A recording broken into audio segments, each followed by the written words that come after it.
Olá galera, vamos para continuar aí a parte dos números reais, a parte que fala que os números reais é completo, tá? Então agora nós vamos ver o corolário 1, tá? Que é o corolário do teorema que eu demonstrei aqui, né, no último vídeo. Esse corolário afirma que todo intervalo não degenerado é não enumerável. Tá?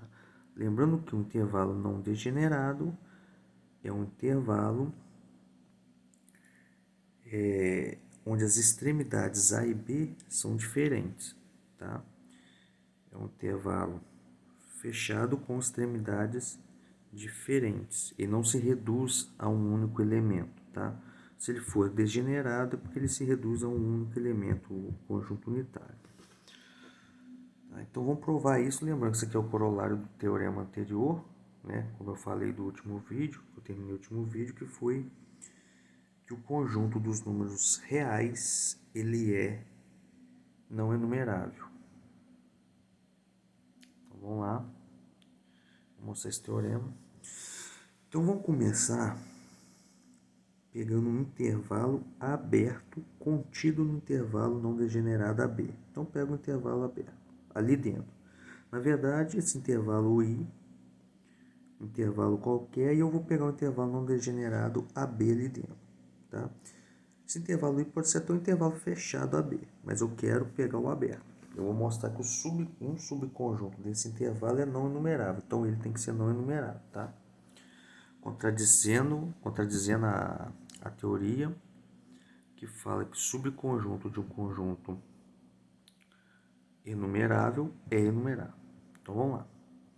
Então daqui o que eu vou ter? Olha essa função que nós vamos construir aqui. Eu vou definir ela do meu intervalo menos 1 até 1, no intervalo AB. Os dois intervalos abertos. E vou pegar essa função aqui. Essa função eu até vou entrar um pouquinho mais no detalhe dela, porque ela é até simples da gente ter ideia de como construir, de como pensar nela. Primeira coisa, se a gente quer mexer, quer criar uma função para satisfazer alguma coisa, a primeira coisa que a gente vai pensar numa função afim, né? Tá? Ok? Uma função afim, não, nesse caso aqui, não horizontal, né? Onde como o intervalo é não degenerado, eu posso pegar o intervalo aberto B de A até B, B é diferente de A, ok? Então eu tenho certeza que esse coeficiente angular é diferente de zero, logo eu tenho uma função afim, nesse caso aqui crescente, porque o B é maior do que A, tá? Então qual que foi a ideia de pensar e de chegar nesses valores aqui dos coeficientes para essa minha função afim? Só pensar o seguinte, isso aqui é uma restrição da minha função afim, porque ela está limitada no domínio de menos 1 até 1, aberto. Mas aqui a gente pode pensar o seguinte, a função afim mais ampla, como todo pegando o domínio de todos os reais, eu posso pensar numa função que tem os pontos, né? Que contém os pontos menos 1 e A, né? Menos 1 e A, e 1 e B.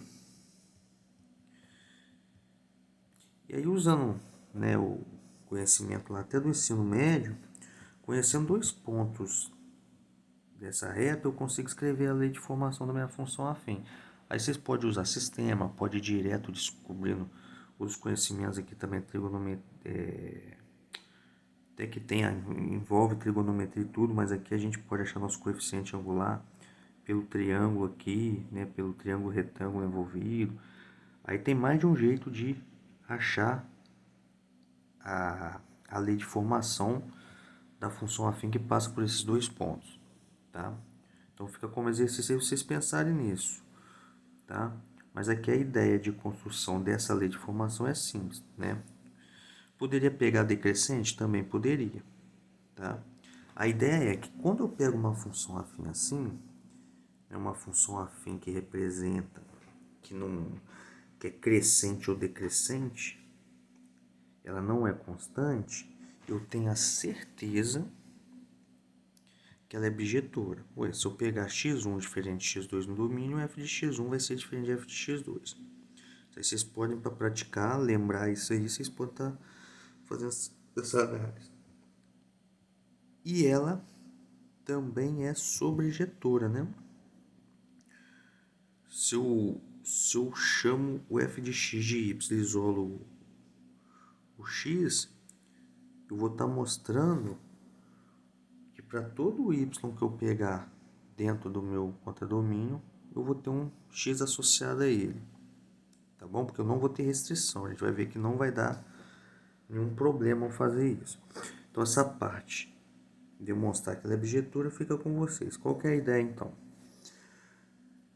Então, eu consigo exibir uma objeção entre esses dois intervalos. Tá? O que eu vou mostrar? Eu vou mostrar que esse intervalo é não enumerável. Ele sendo não enumerável, esse aqui também será não enumerável. Tá? E aí eu comprovo o corolário. Então, vamos lá. Como é que eu vou mostrar que esse intervalinho é não enumerável? Eu vou mostrar uma bijeção entre ele e o conjunto dos reais. E assim como os reais é não enumerável, esse intervalo aqui de menos 1, esse intervalo aberto de menos 1 até 1 também será não enumerável. Tá? Então tá, aqui eu escrevo aqui de novo, que eu já expliquei, e aí a gente vai para o momento agora de concluir. Então, eu vou pegar uma função g dos reais no intervalo aberto de menos 1 até 1. Olha essa função descrita aqui, essa g aqui. X sobre 1 mais módulo de x. Eu afirmo para vocês que g é bijetora. Tá? Primeiro, se eu pegar x1 diferente de x2 aqui, a gente substitui, dá para analisar, né? Dá para mostrar que g de x1 vai ser diferente de g de x2, comparando as frações mesmo resultantes, tá? Vai dar para mostrar que g de x1 é diferente de g de x2, tá? Uma das formas de mostrar que é injetora, né? Como é que eu vou mostrar que é sobrejetora? Aqui está a inversa dessa minha função, ok? Quando eu determino essa inversa aqui, vocês podem determinar essa inversa, chama isso aqui de um y, isolo x. No final, a gente vai ter que analisar porque aqui tem um módulo de x. Mas vocês vão notar que dá para reduzir por causa do intervalo em que a gente está, em que o y está contido aqui, vai dar para a gente reduzir as expressões que nós vamos chegar lá, porque vão ter duas, que vai depender do x aqui, como que a gente tira o x do módulo, a gente vai conseguir reduzir as duas expressões a uma só, tá? E aí, para descobrir essa inversa aqui, na verdade, eu já estou mostrando que para todo y aqui dentro, para todo y aqui dentro existe um x associado a ele, tá? O único problema aqui seria o y ser mais ou menos 1, mas como eu estou pegando um intervalo aberto, ele não pode ser nenhuma coisa nem outra, tá? Então, eu mostro que essa g é injetora e sobrejetora para poder afirmar que ela é bijetora. Então, fica como um exercício, também não é difícil, vocês mostrarem que essa g é injetora e sobrejetora. Como g, a g de x é uma bijeção entre os reais e o intervalo aberto de menos 1 até 1, então eu posso concluir que esse intervalinho é não enumerável, porque minha R, né, meu conjunto dos números reais, é não enumerável. Então, esse intervalinho também não será enumerável. E, se o meu intervalo de menos 1 até 1, aberto, de menos 1 até 1, é não enumerável, e existe uma bijeção entre ele e meu intervalo AB, então eu sei que o meu intervalo aberto AB também é não enumerável. Como ele está contido no meu intervalo que eu pego lá, né? Ele é um subconjunto do meu intervalo não enumerado, que diz o corolário.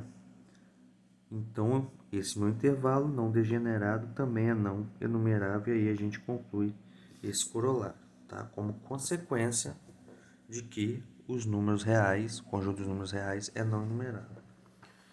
Para finalizar esse capítulo aí,